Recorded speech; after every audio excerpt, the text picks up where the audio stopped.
Hello guys. तो आज अपन देखेंगे कि जीरो फैक्टोरियल जो है वन क्यों होता है। ठीक है, वाई इट इज़ वन।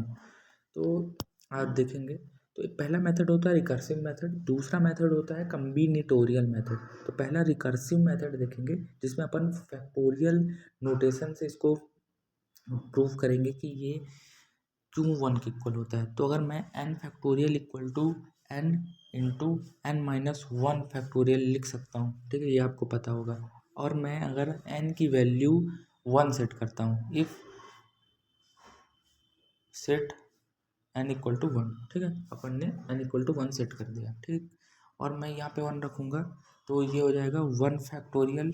ठीक है, equal to one into one minus one, zero factorial हो जाएगा। ठीक है, अब मैं वन को लेफ्ट हैंड साइड जाके डिवाइड कर दूंगा। ठीक है, तो ये आ जाएगा zero factorial equal to one. तो ये अपना पहला मेथड हो गया कि जीरो फैक्टोरियल जो है वन के इक्वल होता है। ठीक है, अब अपन देखेंगे दूसरा मेथड जो होता है कम्बिनेटोरियल मेथड।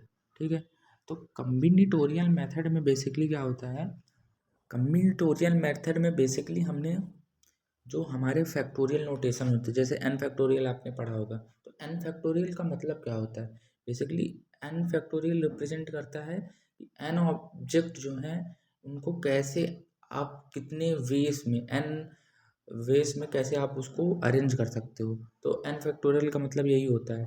ठीक है, तो अब जैसे एन फैक्टोरियल, जैसे आपके पास फाइव फैक्टोरियल है तो उसको आप five into four into three into one इस वे में अरेंज कर सकते हो। ठीक है, तो ऐसे ही जीरो अगर आपके पास ऑब्जेक्ट है, जीरो फैक्टोरियल है, तो आपके पास कितने तरीके हैं जिससे आप उसको अरेंज कर सकते हो।